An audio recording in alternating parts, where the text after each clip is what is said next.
연성결 김용원저 상권 제사장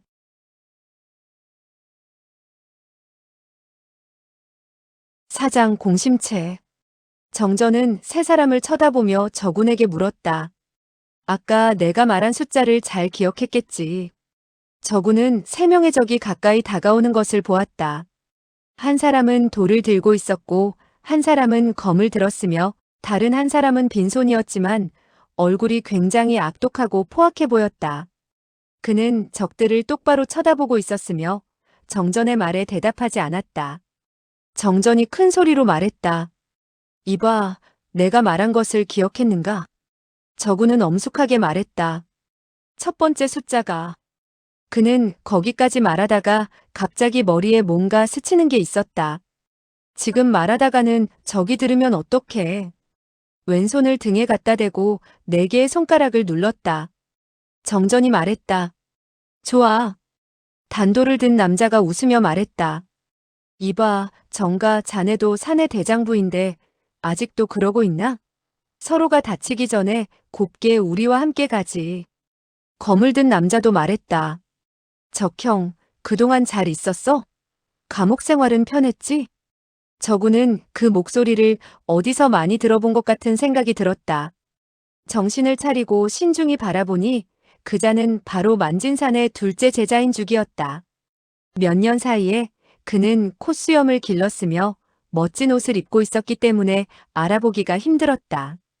저군은 몇 년간의 억울한 옥살이와 비참하게 당했던 수모에 분노가 순식간에 폭발해 자신도 모르게 얼굴을 붉히며 큰 소리로 외쳤다. 누군가 했더니 죽이 군. 정전은 그의 심정을 이해하고 말했다. 좋아. 주 선생은 만 선생의 문화가 틀림없지. 좋아. 아주 좋아. 자네는 언제부터 능지부의 개가 됐나? 적형, 내가 자네에게 소개해주지. 이분은 만승도문파의 마대명 나리이시고 저쪽 분은 산서태행문의 쌍도 경천패 나리지. 들리는 바에 의하면 저자의 철장이 칼처럼 날카롭다고 해서 쌍도라는 별명을 가지고 있다더군. 저자는 칼을 안 써. 저군이 말했다. 두 분의 무공 실력은 어떤데요? 정전이 말했다. 삼류 중에 고수지. 평생 노력해도 이류로는 못 가. 저군이 말했다. 왜요? 정전이 말했다. 그놈들은 자질이 우둔하고 유명한 사부에게 무공을 전수받지 못해서이지. 두 사람은 옆에 아무도 없다는 듯이 일문일답했다. 경천패는 더 이상 참지 못하고 소리쳤다. 망할 놈, 죽을 때가 다 됐는데도 개소리를 하고 있군. 내 칼을 받아라. 그가 말한 칼이란 사실 손바닥이었다. 말이 끝나기도 전에 오른쪽 장으로 일격을 가했다. 정전은 중독이 된 뒤부터는 힘이 없어 대결을 하지 못하고 몸을 옆으로 돌렸다. 경천패는 오른쪽 장이 실패하자 왼쪽 장으로 다시 일격을 가했다. 정전은 그게 변세장임을 알고 급히 손을 내밀어 해소하려 했으나 그리 만만치 않았다.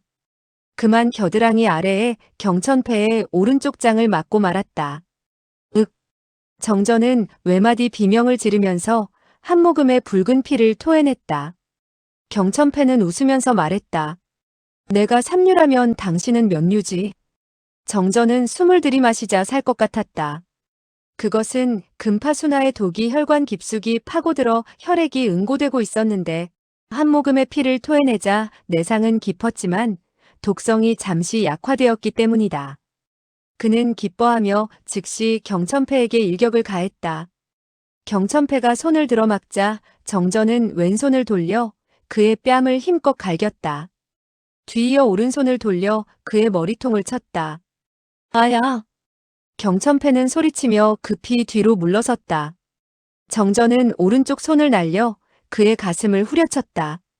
아이쿠! 경천패는 또 한 번 소리를 지르면서 뒤로 2발짝 물러섰다.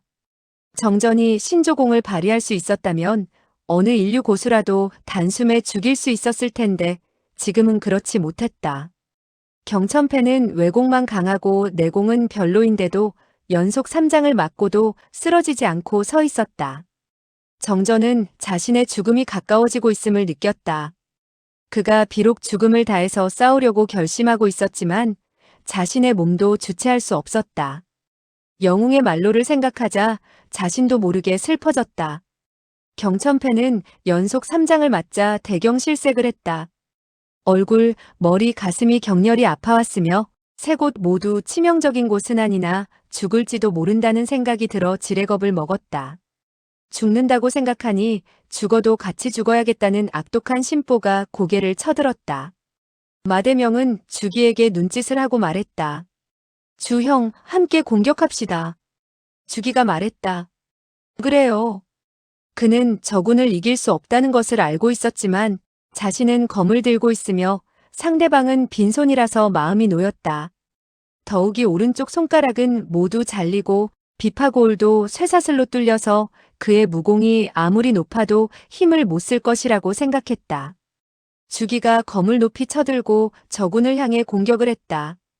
정전은 저군의 신조공이 완성되지 못해서 감옥에 들어오기 전보다 무공이 많이 약해졌음을 알고 있었다. 맨손으로 주기를 대항한다는 것은 자살 행위나 마찬가지였다. 몸을 약간 돌리고는 왼손으로 주기의 검을 빼앗으려 했다. 동작이 너무 빠르고 초식도 너무 특이해서 주기는 피할 수가 없었다. 정전은 왼쪽 세 손가락으로 그의 오른손 맹문을 잡았다. 주기는 크게 놀라며 자신의 검이 손에서 떨어지리라고 여겼다. 그러나 이상하게도 손의 혈도가 제약되지 않았다. 그는 손을 비튼 뒤 검을 돌려 정전의 왼쪽 가슴을 찔렀다. 정전은 몸을 비틀어서 피했다. 마대명은 경천패와 주기가 정전과 싸울 때 2번씩이나 이길 것 같았는데 2번 다 패한 것을 보고 마음이 초조해졌다. 능지부께서 저놈이 중독됐다고 하더니 독이 발작되었는데도 상당히 많은 내공이 남아있는 모양이야. 경천패도 정전이 손으로 검을 빼앗는 것을 보고 자신은 그의 상대도 되지 않는다는 것을 알고 생각했다. 정가라는 녀석, 무공이 호랑이처럼 무서운데. 망할 놈. 저놈을 호랑이라고 한다면 난 개가 되잖아. 두 사람은 비슷한 생각을 하며 정전을 향해 덤벼들었다. 저군은 앞으로 뛰어나가 막았다. 정전은 그의 어깨를 밀며 말했다. 자넨 비켜. 동시에 오른손을 내밀어 마대명의 목을 잡았다. 그가 내공만 소멸되지 않았다면 벌써 상대의 목숨을 빼앗고도 남았을 것이다. 마대명은 깜짝 놀라서 미친 듯이 뛰어 도망쳤다. 정전은 가슴이 아파왔다. 자신의 내공이 갈수록 약해지고 있는데 무공이 높은 적은 계속 몰려올 것이 아닌가. 얼마나 더 버틸 수 있을까? 연성결을 저군에게 정확히 이야기해주지 않는다면 이 커다란 비밀은 영원히 실전이 되고 말 것이 아닌가. 그건 너무 아까운 노릇이었다. 정전이 말했다. 적형, 내 말을 잘 들어. 자네는 놈들과 싸우지 말고 내 뒤에 숨어서 내가 말해주는 것이나 외우게. 이건 아주 중요한 일이니 꼭 성공해야 돼. 내가 이렇게 된 것은 이미 어쩔 수 없는 일이야. 저군이 말했다. 알았어요. 저군은 정전의 뒤로 물러섰다. 정전이 말했다. 5번째 숫자는 18. 마대명은 능지부가 정전을 죽이지 말고 체포하라고 한 데에는 이유가 있을 것이라고 생각했다. 그는 그 이유가 바로 정전이 한 권의 무공 비급을 가지고 있을 것이라고 추측했다. 주기가 또한 능퇴사의 부하가 된 것도 사실은 만진산의 명령을 받아 연성결을 찾기 위해서였다. 두 사람은 정전이 숫자 18을 말하자 머릿속 깊이 기억해 두었다. 정전이 다시 말했다. 6번째 숫자는 7. 마대명, 주기와 저군 세 사람은 동시에 같이 외웠다. 경천패는 범인을 잡아오라는 명령을 받았을 뿐이고 그와 같은 사정은 모르고 있었다. 정전이 입속에서 17, 18하며 중얼거리고 마대명과 주기가 따라하자. 정전이 마술을 부리는 것이라고 생각하고 소리쳤다. 저놈에게 넘어가면 안 돼. 정전을 향해 공격을 했지만 상대가 되지 않았다. 일격을 가한 후 더 이상 공격을 하지 못하고 뒤로 물러섰다.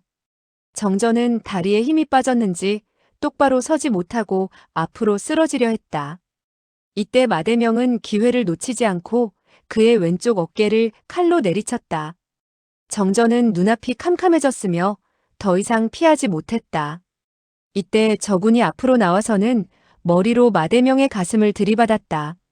정전은 잠시 정신을 잃었다가 눈을 뜨니 저군과 마대명의 몸이 붙어 있고 주기가 검을 들어 저군을 찌르려 하고 있었다.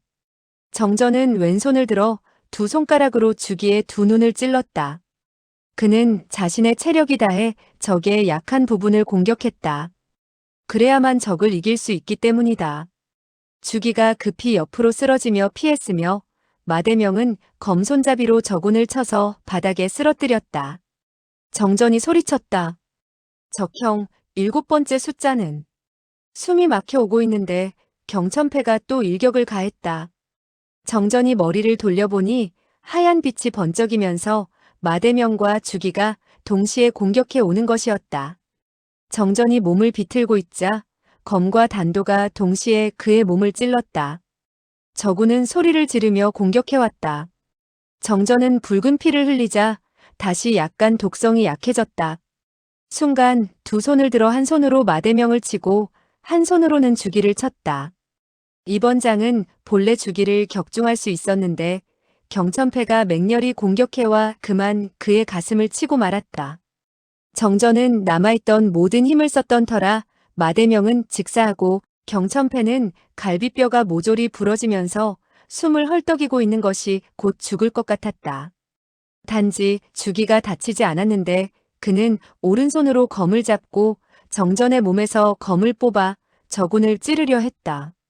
정전은 몸을 앞으로 하고는 두 손으로 주기의 허리를 꽉 잡고 소리쳤다. 적형, 빨리 도망가. 빨리 가. 그가 몸을 앞으로 굽히자 검은 더욱 그의 몸속으로 깊이 들어갔다. 저군은 혼자서 도망칠 사람이 아니었다. 주기의 등에 덤벼들어 그의 목을 조르며 소리쳤다. 정형을 놔라. 그는 정전이 상대방을 잡고 있는 줄을 몰랐다. 주기가 정전을 놓지 않는 게 아니었다. 정전은 자신의 힘이 점점 없어져 더 이상 잡고 있을 수 없을 것을 알았다. 그가 검을 뽑기만 하면 즉시 저군이 죽임을 당할 것이다. 정전이 소리쳤다. 적형, 날 상관 말고 어서 도망가. 난 더 이상 살지 못해. 저군이 소리쳤다. 죽으려면 함께 죽어요. 더욱 힘껏 주기의 목을 졸랐다. 하지만 그의 비파골은 쇠사슬에 뚫렸었고 어깨에 큰 상처를 입어 아무리 졸라도 주기를 질식시킬 수 없었다. 정전은 떨리는 목소리로 말했다. 자넨 정말 의리 있는 친구야. 자네 같은 친구를 만나서 정말 기뻐. 검결을 다 이야기하지 못해서 미안해. 난 정말 기뻐. 춘수벽파 그녀가 창가에 놓은 국화가 얼마나 예쁜지 한번 보게. 국화. 목소리는 점점 작아졌으나 얼굴엔 기쁨이 넘쳐 흘렀다. 주기를 잡고 있던 두 손에 점점 힘이 없어졌고 이윽고는 놓치고 말았다. 주기는 온 힘을 다해 정전의 가슴에 박혀있던 검을 뽑았다. 검에는 온통 빨간 피가 묻어 있었다. 급히 몸을 돌려 저군과 마주보게 되었다. 그는 흉악히 웃으면서 저군의 가슴을 향해 찔렀다. 저군은 소리쳤다. 정형, 정형. 갑자기 가슴이 아파왔다. 내려다보자 주기의 검은 이미 자신의 가슴에 닿아 있었다. 귀에 주기의 비웃음 소리가 들려왔다. 순식간에 그의 머리에는 많은 옛일들이 주마등처럼 스쳐 지나갔다. 사부님에게 무공을 배우던 일, 사매와 다정스러웠던 일, 만진산의 집에서 억울하게 누명을 쓰고 감옥에서 비참하게 5년을 살았던 일, 많은 일들이 한꺼번에 뇌리를 스쳤다. 그는 쌓였던 분노가 한꺼번에 폭발하면서 외쳤다. 너와 함께 죽겠다. 손을 내밀어 주기의 팔을 힘껏 잡았다. 그는 비록 신조경을 완전히 익히지는 못했지만 2년 동안 배운 실력은 보통이 아니었다. 또한 그는 목숨을 걸고 온 힘을 두 팔에 주었다. 적을 꼭 잡자 마치 철갑으로 죄는 것 같았다. 주기는 호흡이 가빠지자 힘을 다해 발버둥을 치면서 빠져나가려 했다. 저군은 가슴이 더욱 아파왔으나 다른 생각할 여지도 없이 두 팔로 주기를 더욱 힘껏 조였다. 적을 죽일 수 있다고 생각하지는 않았다. 단지 죽을 때까지 손을 놓지 않고 있을 뿐이었다. 길다란 검은 더 이상 들어가지가 않았다. 마치 뚫을 수 없는 바위에 부딪힌 것 같았다. 검은 점점 변형이 되어서 구부러져 갔다. 주기는 한편으로는 놀랐고 한편으로는 매우 의아했다. 오른손에 힘을 더욱 가하여 저군을 찌르려 했으나 검은 저군의 가슴팍에서 더 이상 들어가지를 않았다. 저군은 두 눈이 빨개지면서 주기를 노려보았다. 처음 주기의 얼굴에는 자신감이 넘쳐 있었고 잔인한 빛이 떠올라 있었는데 시간이 지나감에 따라 점점 놀라움과 의아함으로 변하고 있었다. 놀라움은 공포로 변했고 무서워하는 기색이 역력했다. 주기는 자신이 분명 검으로 저군을 명중시켰는데 피부에 약간 들어가는 것 같더니 더 이상 들어가지 않자 더욱 놀라고 있었다. 주기는 오른팔에 힘을 주어 저군을 3번 연속해서 찔렀으나 결국 검을 더 이상 저군에게 집어넣을 수가 없었다. 그는 겁이 나서 상처를 입은 저군은 생각지도 않고 빠져나와 도망치려 했다. 하지만 저군에게 단단히 잡혀 있어 도저히 빠져나올 수가 없었다. 주기는 자신의 오른팔이 점점 안으로 구부러지면서 칼자루가 가슴에 와닿는 것을 느꼈다. 검은 점점 구부러지면서 반원형으로 변하더니 결국 금소금과 함께 부러져 버렸다. 주기는 크게 비명을 지르며 뒤로 물러섰다. 아주 예리한 부러진 검 끝이 자신의 아랫배를 찌른 것이다. 주기가 쓰러지자 저군도 쓰러지면서 그의 몸에 깔렸다. 두 팔로 계속해서 주기를 꽉 잡고 놔주지 않았다. 저군은 매우 진한 피냄새를 느끼는데 주기가 갑자기 눈물을 흘리기 시작하는 것을 보았다. 뒤이어 입에서는 붉은 피가 주르륵 흘러내렸다. 그리고 머리를 옆으로 떨구더니 움직이지도 않았다. 저군은 크게 놀랐고 그가 죽은 줄을 알면서도 두 손을 놓을 생각도 못하고 있었다. 가슴의 통증도 멈추었다. 주기의 입에서 붉은 피가 계속 흘러나오자 그는 어쩔 줄을 모르다가 팔을 풀고 일어났다. 부러진 검날은 주기의 복부에 깊이 박혀 있었고 검끝과 손잡이만 밖으로 나와 있었다.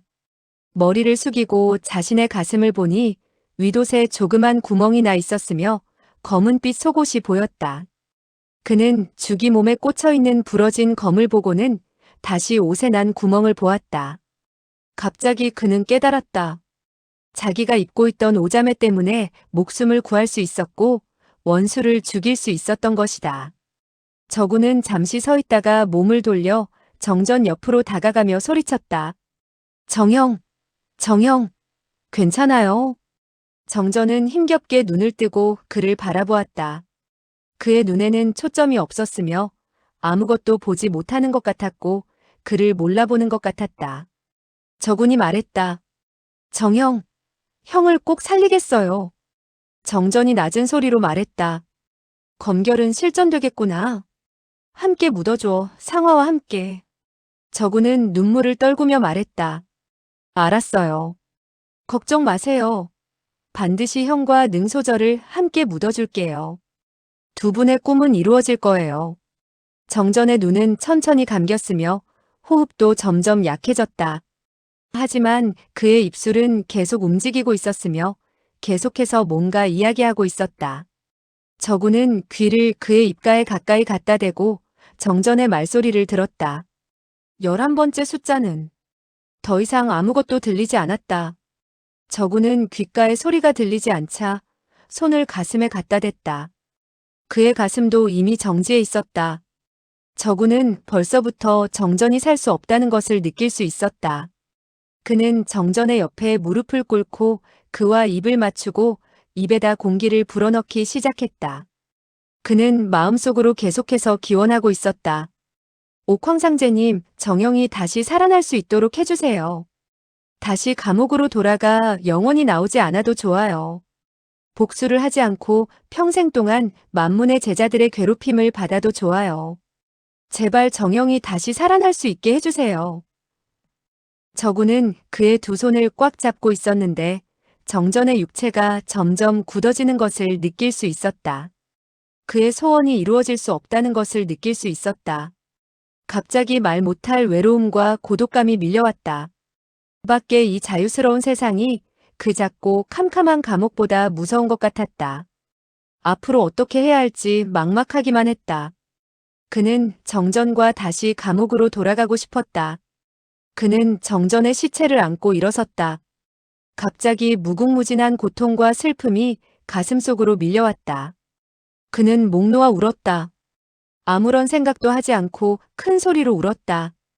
울음소리 때문에 추격병이 올지도 모른다는 것을 생각지 않았으며 다 큰 남자가 창피하게 운다는 것도 생각하지 않았다. 마음속의 슬픔을 억제할 수 없는 것처럼 울음소리도 억제할 수가 없었다. 눈물이 점차 마르자 큰 울음소리도 낮은 울음소리로 변했다. 마음속의 슬픔은 여전히 억제할 수가 없었다. 머리가 점차 맑아오자 그는 생각했다. 정영의 시체는 어떻게 하지? 어떻게 능소저의 관이 있는 곳으로 옮길까? 마음속엔 아무런 잡념도 없었다. 이 일만이 세상에서 제일 중요하게 생각되었다. 갑자기 말발굽 소리가 멀리서 들려왔다. 점점 가까이 저군이 있는 폐원으로 다가오는데 모두 10여 필이나 되었다. 밖에서 누가 소리쳤다. 마나리, 주나리, 경나리 범인을 찾았습니까? 10여 필의 말을 폐원의 앞까지 오더니 일제히 멈추었다. 누군가 소리쳤다. 들어가 봐. 다른 한 사람이 말했다. 이 안에 숨어 있지는 않을 거야. 먼저 말한 자가 말했다. 내가 어떻게 알아? 그 자가 말에서 뛰어내리는 소리가 들렸다. 저군은 아무것도 생각하지 않고 정전의 시체를 안고 재빨리 연문으로 뛰어갔다.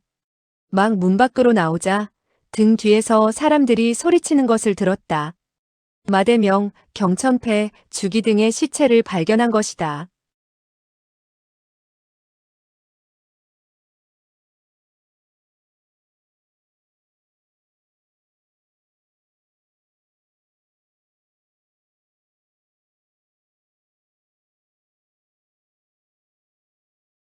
저군은 강릉성을 미친 듯이 뛰어갔다.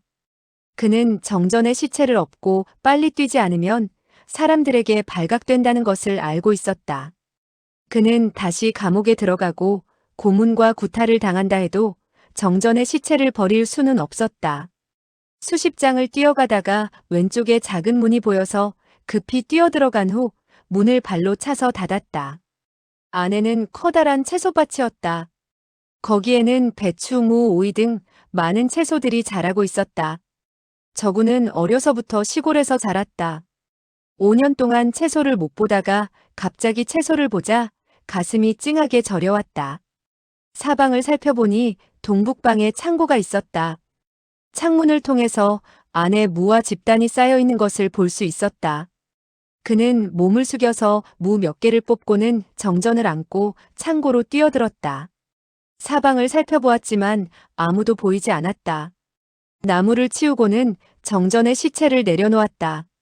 그리고는 잡초로 정전의 시체를 덮었다. 그는 여전히 한 가닥 희망을 버리지 않고 있었다. 어쩌면 정영이 갑자기 깨어날지도 몰라. 무 껍질을 벗기고 크게 한 입 물었다. 달콤하고 짜릿한 향기가 입안에 가득 찼다. 5년 동안 맛을 못 보던 무였다. 호남의 시골 생각이 났다. 사매와 함께 밭에서 얼마나 많은 물을 뽑아 먹었던가. 그는 또 하나의 물을 먹으면서 눈물을 흘렸다. 갑자기 무슨 소리가 났다. 그는 깜짝 놀라 손에 쥐고 있던 반쪽의 물을 바닥에 떨어뜨렸다. 하얀 무에 흙과 잡초가 묻었다. 그때 청초하고 아름다운 음성이 들렸다. 공심채, 공심채. 어디 있어? 그는 갑자기 큰 소리로 대답할 뻔했다. 나 여기 있어. 나자가 막 입에서 나가려고 하는데 갑자기 목에서 걸렸다. 그는 손으로 입을 막고 온몸을 떨고 있었다. 공심채는 그의 별명이었으며 세상에서 자신과 척방 두 사람밖에 모르고 있었다. 물론 사부님도 이 별명을 모르고 있었다. 척방은 그가 바보처럼 아무것도 모른다고 했다. 무술을 연습하는 것 외에는 아무것도 생각하지 않고 아무것도 하려 하지 않는다고 했다. 그의 마음은 마치 공심채처럼 텅 비어 있다고 했다. 저구는 웃으면서 아무런 변명도 하지 않았다. 그는 사매가 자신을 공심채라고 부르는 것을 매우 좋아했다. 매번 공심채란 말을 들을 때마다 가슴속엔 말 못할 친밀감을 느꼈다. 그것은 다른 제3자가 옆에 있을 땐 절대 부르지 않았기 때문이었다. 그녀와 단둘이 있을 때면, 그녀가 기쁠 때나 화를 낼 때나 저구는 항상 말 못할 기쁨을 느꼈다. 복원이 사부님 집에 서차를 가져왔을 때 사매는 음식을 만들어 접대했다. 물론 그 식탁에는 한 그릇의 공심채도 있었다.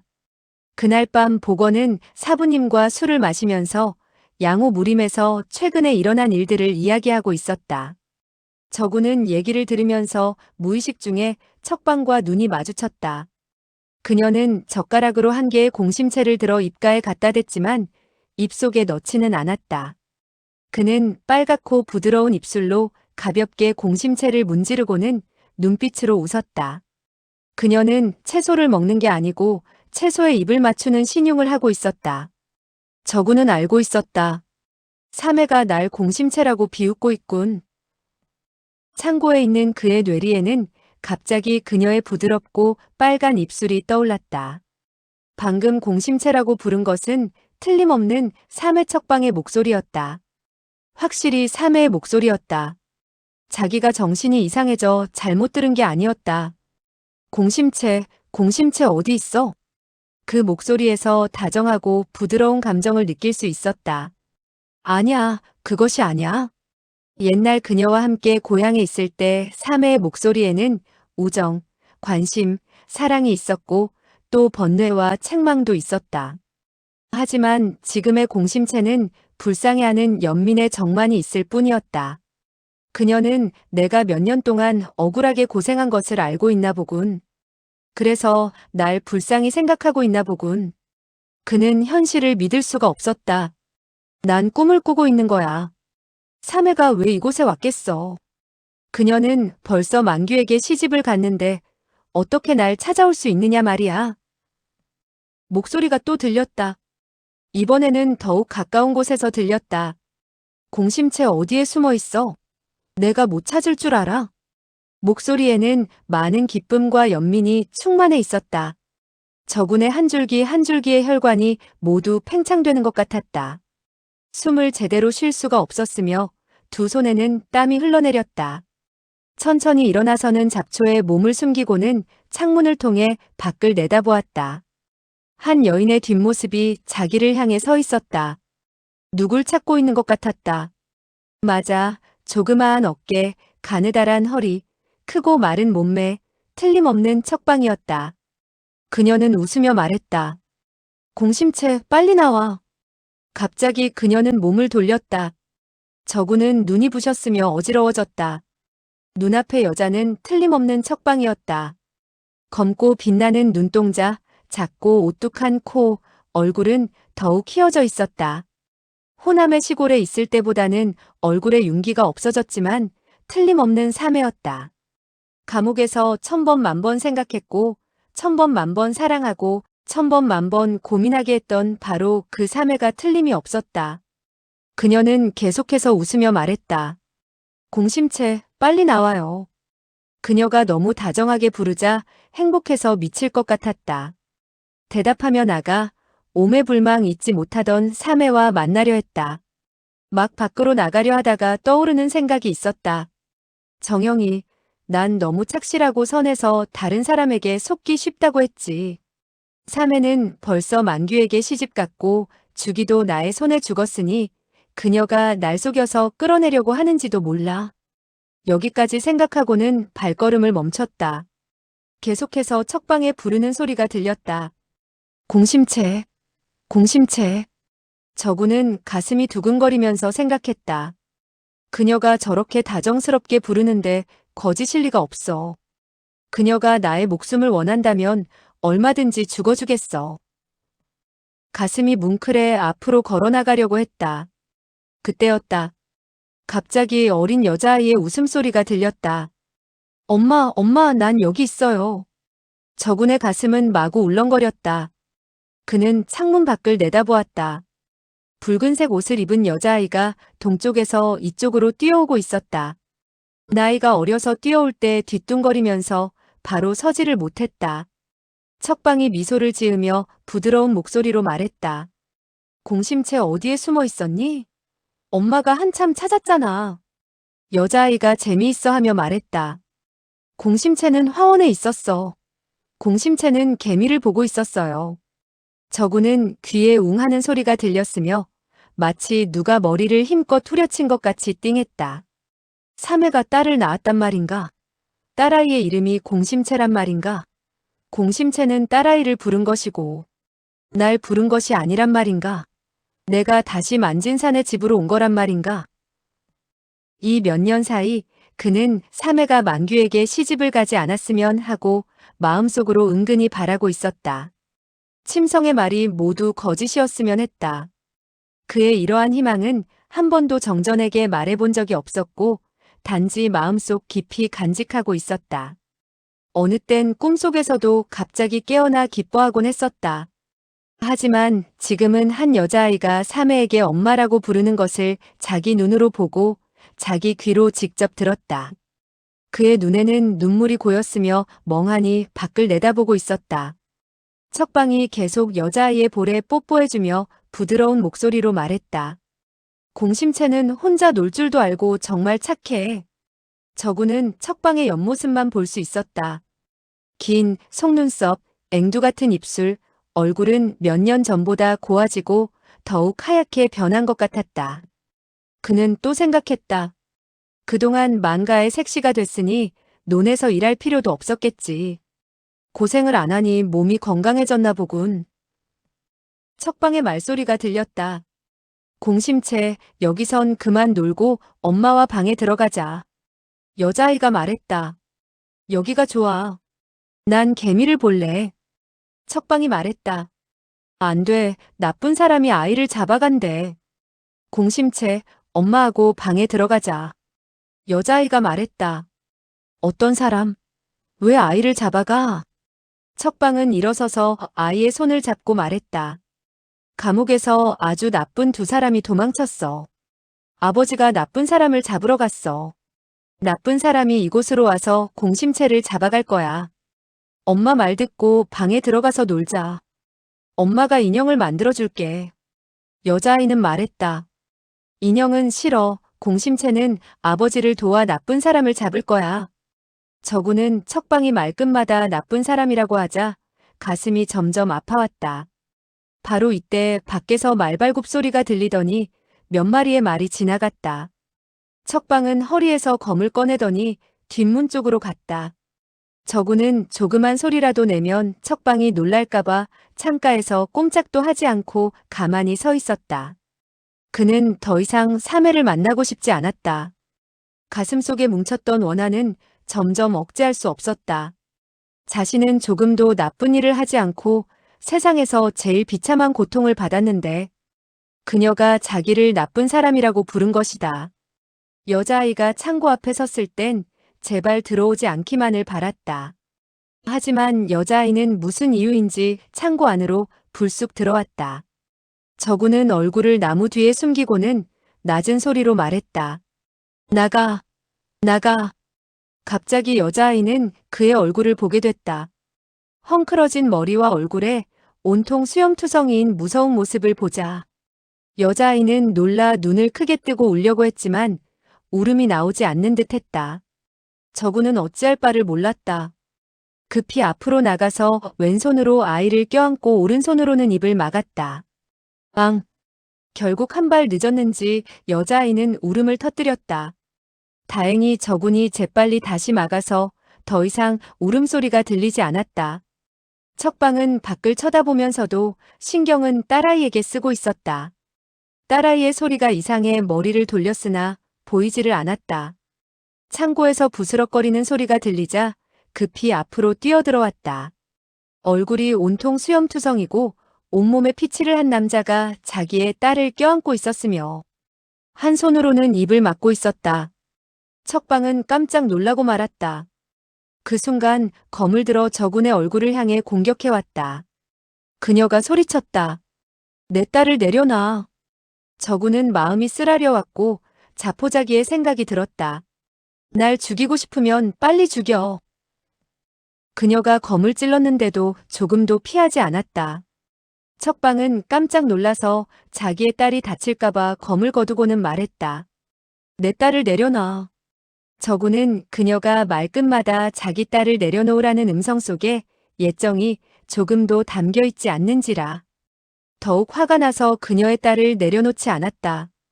오른손은 장작을 쌓아놓은 곳을 더듬어 한 개의 나무를 집어 그녀의 검에 일격을 가한 후 한 걸음 뒤로 물러섰다.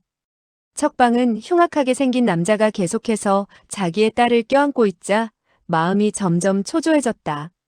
두 다리에 갑자기 힘이 없어졌다. 숨을 크게 쉬고 검을 들어 저군의 오른쪽 어깨를 공격했다. 저군은 몸을 옆으로 피하고 오른손에 있던 나무를 검으로 대신했다. 왼쪽으로 약간 내리더니 급히 앞으로 찔렀다. 척방은 놀랐다. 상대방이 사용한 검법이 매우 눈에 익었고 바로 아버지가 가르쳐준 가홍함 상내 검법이었던 것이다. 더 이상 생각할 여유도 없이 머리를 숙이고 피하면서 손에 들고 있던 검으로 호척 분경풍 연산약 포도라는 검법을 사용했다. 저군은 어려서부터 척방과 함께 검술을 배웠으며 하루도 쉬지 않고 연습을 했다. 따라서 서로의 검법에 대해서는 서로가 누구보다도 잘 알고 있었다. 그녀가 두 검법을 사용해서 공격하자 자기도 모르게 자연히 사부님이 가르쳐준 방어법으로 막았다. 논이 초대져 마명풍소소 검법으로 막고 길게 한숨을 쉬며 오른손에 있던 나무로 공격했다. 옛날에 둘이서 검술을 연습할 때 이때쯤이면 삼해는 저군에게 패하곤 했다. 하지만 지금 저군이 나무로 척방을 공격하자 갑자기 손목이 아려와 그만 나무를 바닥에 떨구고 말았다. 그는 놀라며 생각했다. 오른쪽 손가락이 모두 잘려나가 다시는 검을 사용할 수 없다는 것을 잊었군. 고개를 들자 척방의 검끝은 가슴 가까이 와 있었다. 검은 떨리며 움직이지 않았고 그녀의 놀란 모습은 형용할 수가 없었다. 두 사람은 서로 쳐다보고 있었으며 아무 말도 하지 않았다. 잠시 후 척방이 침묵을 깨고 말했다. 사형이었군요. 목에 메이는지 말이 잘 나오지 않았다. 저군은 고개를 끄덕이고 왼팔에 있던 여자아이를 내려놓았다. 척방은 검을 내려놓고 딸아이를 받았다. 그녀는 무슨 말을 해야 할지 몰랐다. 여자아이는 너무 무서워서 울지도 못하고 작은 얼굴을 엄마 가슴 속에 파묻고 있었다. 다시는 저군의 얼굴을 쳐다보려 하지 않았다. 척방이 말했다. 당신인 줄은 몰랐어요. 그동안 어떻게. 갑자기 밖에서 남자의 목소리가 들렸다. 여보, 어디 있어? 만규의 목소리였다. 점점 가까워졌으며 채원 근처에서 들려왔다. 척방의 얼굴색이 갑자기 변했다. 그녀는 딸아이의 귀에다가 낮은 목소리로 말했다. 공심채, 이 아저씨는 나쁜 사람이 아니니까 아버지에게 말하면 안 돼, 알았지? 여자아이는 고개를 들어 저군을 보았다. 저군의 무서운 모습을 보더니 갑자기 울기 시작했다. 밖에 있던 남자는 딸아이의 울음소리를 듣자 외쳤다. 공심채, 울지 마. 아버지가 여기에 있다. 척방은 저군을 한번 쳐다보더니 몸을 돌려 딸아이를 안고는 밖으로 나갔다. 딸아이를 껴안은 채 문을 닫고는 남편 쪽으로 걸어갔다.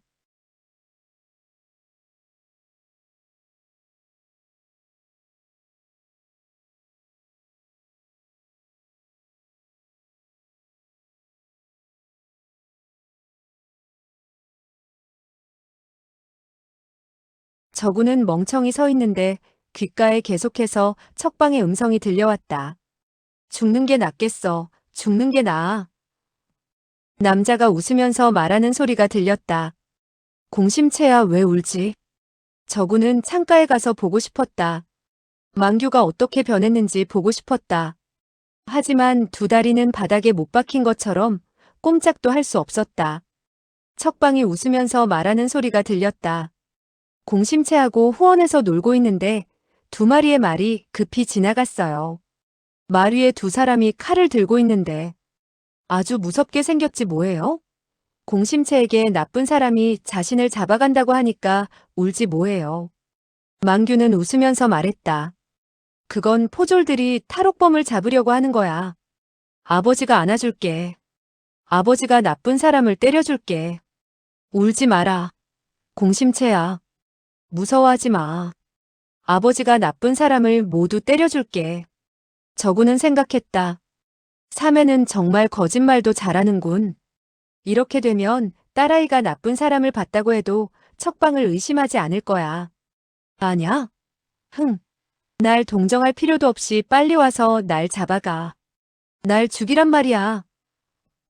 두 걸음 앞으로 나아가 창문을 통해 밖을 내다봤다. 만규는 화려한 옷을 입고 있었고 여자아이를 안고 안으로 들어가고 있었다. 척방은 그의 옆에서 나란히 걸어 들어가고 있었다. 정말 다정해 보였다. 사매가 만규에게 시집갔다는 사실을 저구는 수천 수만 번도 더 생각해 보았다. 또한 그게 사실이 아니었으면 하고 바랐었다. 지금 이 순간 그는 자기 눈으로 직접 보게 된 것이다. 난 몸을 구부리고 척방이 버린 검을 주워 밖으로 뛰어나가 만규를 죽여버리고 싶었다. 자기가 감옥에 들어가서 그 많은 고통을 받게 된 것은 바로 눈앞의 저놈 때문이었다. 또한 자기의 생명보다 더 중요하게 여긴 여자가 저놈의 처가 된 것이다. 가슴속엔 아무런 잡념이 없었다. 저놈을 죽이지 않으면 저놈의 칼에 죽는 것이다. 몸을 구부리자 잡초 속에 정전의 시체가 보였다. 정전은 두 눈을 감고 있었으며 매우 행복한 표정을 짓고 있었다. 갑자기 생각이 났다. 정영이 죽을 때 능소저와 함께 묻어달라고 나에게 신신당부를 했지. 내가 지금 뛰어나가 만규와 싸우다가 죽는 건 상관없지만 정영의 소원을 들어줄 수 없잖아. 그리고 또 생각했다. 삼해도 이 일은 반대할 거야. 퇴. 저군, 이 개자식아. 너는 정말 형편없는 놈이구나. 이것저것을 생각하자 결국 분노는 천천히 가라앉았다. 하지만 난 하고 소리친 것을 만규가 들은 것 같았다. 그의 목소리가 들렸다. 창고에 사람이 있는 것 같아. 척방이 웃으면서 말했다. 그래요? 방금 전에 하인이 나무를 자르러 들어갔어요. 여보, 맛있는 요리를 만들어 왔으니 빨리 가서 맛을 봐요. 공심채는 울기만 하니 잠시 잠을 재워야겠어요. 만규가 말했다. 그렇게 하지. 딸을 안고는 함께 멀리 가버렸다. 저구는 잠시 머리가 멍하더니 아무것도 생각나지 않았다. 얼마 후 손으로 머리를 툭툭 치며 깊이 생각에 잠겼다. 이곳은 오래 있을 곳이 못 돼. 그 하인이란 자가 들어와서 나무를 가져가면 어떡해? 정영을 잘 숨겨놓고 나 혼자 빠져나간 뒤에 밤에 돌아와서 정영의 시체를 운반하는 게 좋겠어. 그래, 그렇게 해야겠군. 밖으로 나가려고 하는데 마음속이 내키지 않았다. 사매가 날 보러 다시 올 거야. 지금 떠나면 영원히 못 볼지도 몰라. 뭐하러 그녀를 다시 만나? 남편과 딸아이가 있고 행복한데. 나 같은 페인을 쳐다보기나 하겠어? 그녀를 다시 만나는 것은 괜히 쓸데없는 짓을 하는 거야. 감옥에서 몇 년 동안 그녀만을 만나기를 고대했는데 이 기회를 놓치면 안 돼. 난 다른 희망은 없어. 단지 사부님의 소식만 물어보면 돼. 내가 나쁜 처지에 놓이자 왜 그렇게 빨리 변했는지 그녀에게 물어보고 싶어. 그런 것을 물어봐서 뭐해? 그녀가 거짓말을 하지 않으면 사실을 말할 거야. 거짓말을 뭐하러 들어? 사실대로 말하면 내 가슴만 아파질 거야. 이것저것 생각하다 결국 떠나기로 마음먹었지만 도저히 떠날 수가 없었다. 그는 심사숙고하는 성격이 아니었다. 오늘 같은 인생에서의 중요한 사실에 직면하자 어떻게 결정해야 할지 망설였다.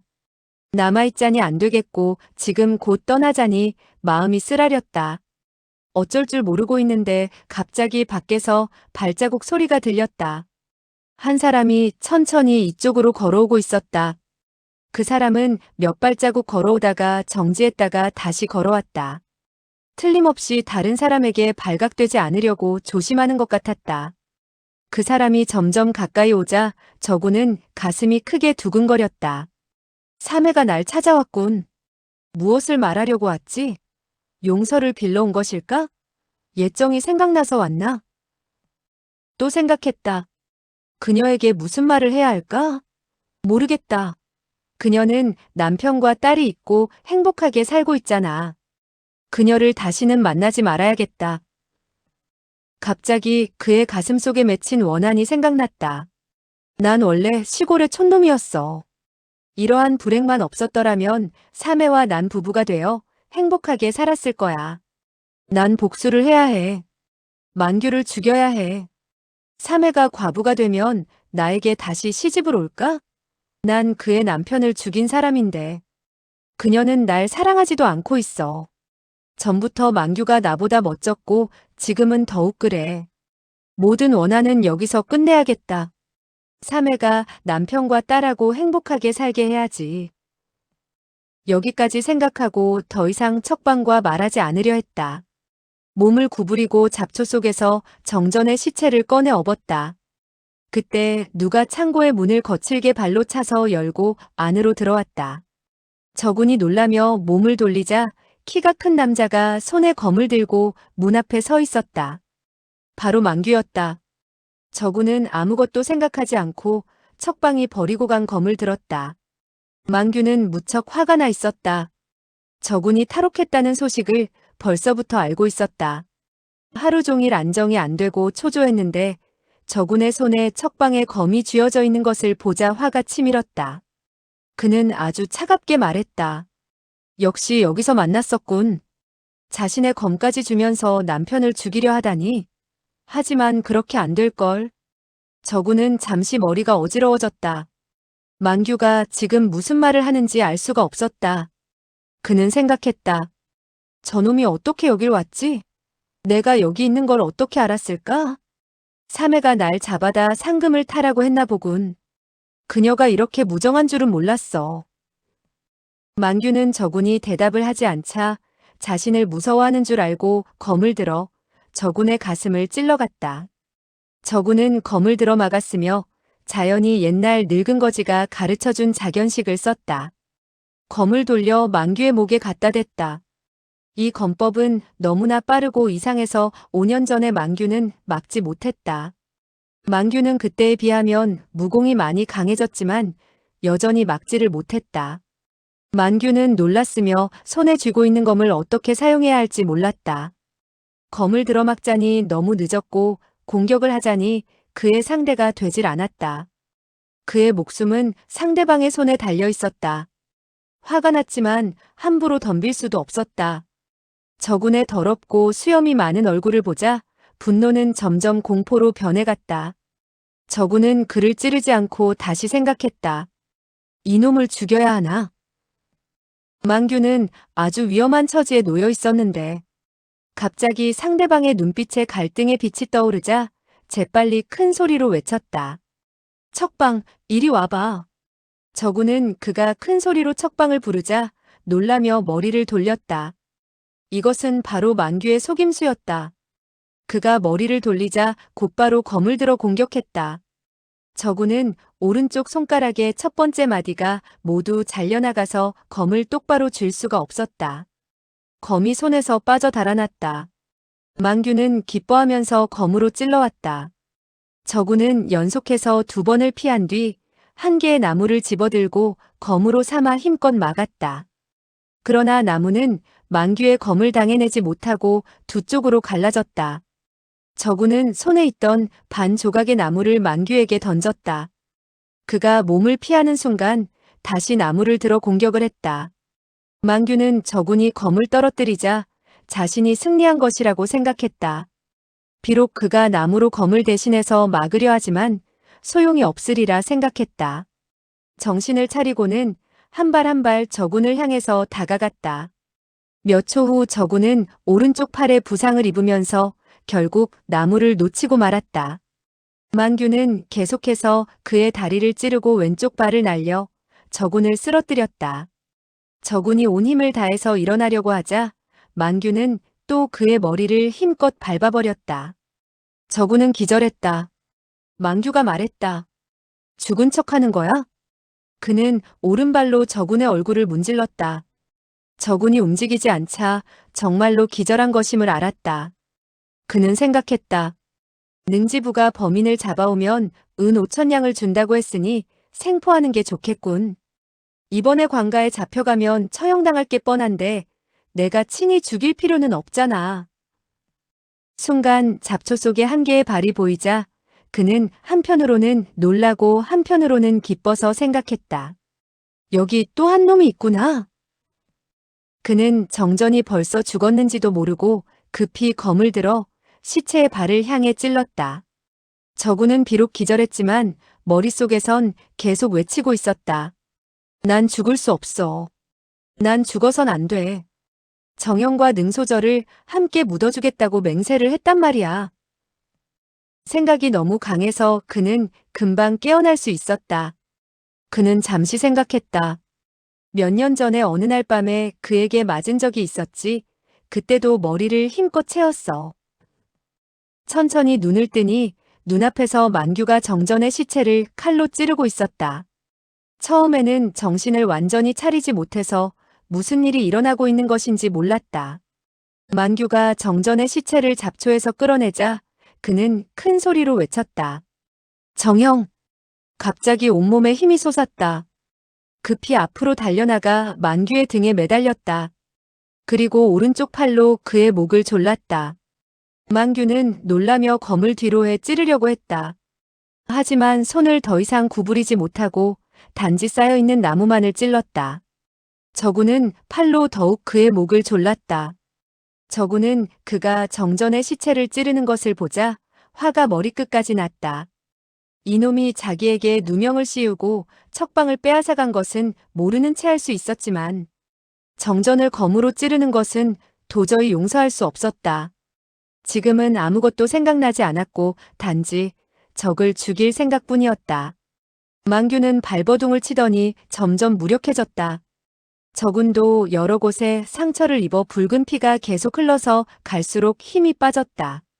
마음속으로 그는 계속해서 외쳤다.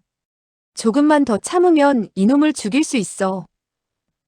나중에는 눈앞에 별이 왔다 갔다 하고 머리가 어지러워지면서 아무 생각도 나지 않았다. 만규는 그에게 목을 잡혀서 역시 호흡을 할 수 없었다. 거기다가 저군이 기절하면서 그 손을 풀지 않자 역시 호흡곤란으로 기절을 하고 말았다. 잡초 위에 2명의 사내가 나란히 쓰러져 있다. 두 사람은 모두 죽은 것 같았으나 가슴은 계속 움직였고 계속해서 숨을 쉬고 있었다. 저군이 먼저 깨어난다면 바닥에 있는 검을 들어 한 칼에 만규를 죽일 것이다. 만규가 깨어나면 저군을 생포하려는 생각을 버리고 역시 단칼에 그를 죽여버릴 것이다. 세상에는 어떤 일이라도 일어날 가능성이 있다. 좋은 사람의 운이 언제나 좋고 나쁜 사람의 운이 언제나 나쁘라는 법도 없다.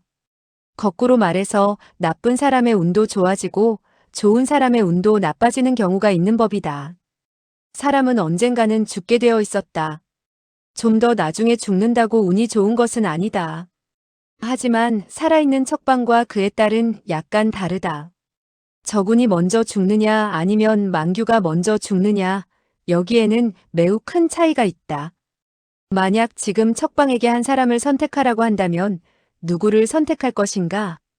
두 사람이 기절해 있는 동안 한 사람의 발자국 소리가 들려오며 다가오고 있었다.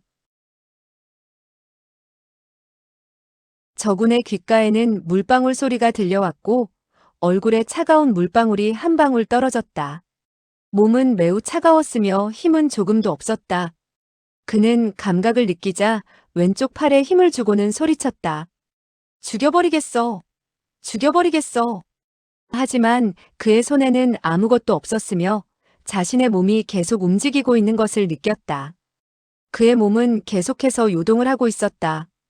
당황하여 눈을 뜨자 눈앞은 캄캄했으며 한 방울 한 방울의 물방울이 그의 얼굴, 손, 몸에 떨어지고 있었다. 비가 내리고 있었던 것이다. 몸은 계속 움직이고 있었으며 가슴이 답답하고 토할 것 같았다. 갑자기 옆으로 한 척의 배가 지나가는 것이 보였다. 저구는 의아하게 여겨서 일어나려 했으나 온몸이 쑤셨으며 한 개의 손가락도 움직일 수 없었다. 그는 단지 누워서 하늘에 떠있는 구름만을 보는 수밖에 없었다. 여긴 창고가 아니었다. 그는 갑자기 생각이 났다. 정형은? 정전을 생각하자 힘이 났으며 두 손을 짚고 몸을 흔들거리며 일어날 수 있었다.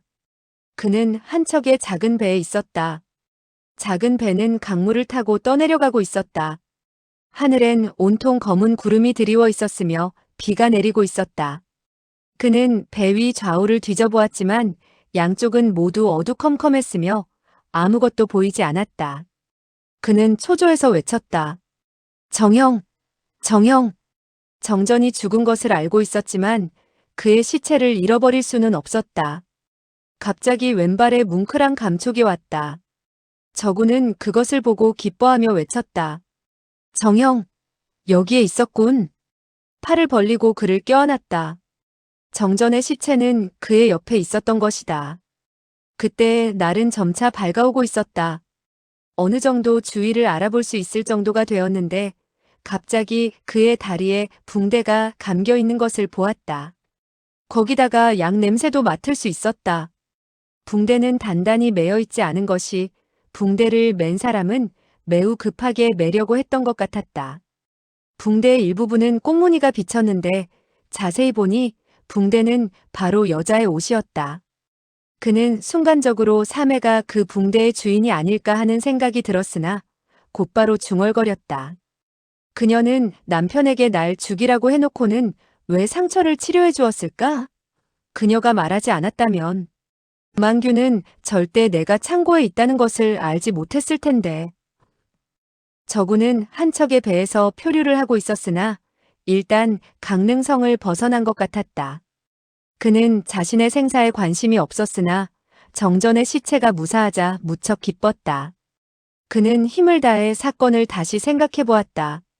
만규가 정전의 시체를 찌르고 자신이 만규의 목을 조르던 일이 생각났으나 그 이후는 아무리 생각해도 생각이 나지를 않았다. 고개를 돌리자 머리가 딱딱한 물건에 부딪혔다. 그건 천으로 싼 작은 포대였는데 열어보니 대여섯 덩이의 은과 4가지의 여인의 폐물이 있었다. 거기다가 어린아이가 목에 거는 목걸이도 하나 있었다.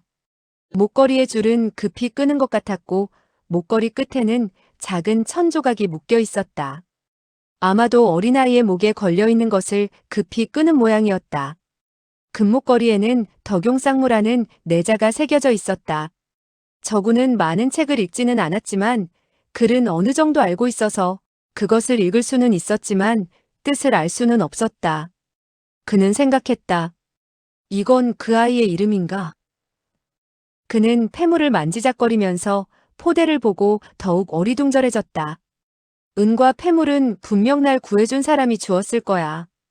부두에 도착하면 밥을 사 먹어야겠군. 도대체 누가 주었을까? 사매는 치장을 하지 않으니 폐물은 그녀의 것이 아닐지도 모른다. 강물은 출렁거리면서 작은 배를 끌고 왔다. 저구는 하루 종일 생각에 잠겨 있었다. 누가 나의 상처를 치료해 주었을까? 누가 나에게 은과 폐물을 주었을까?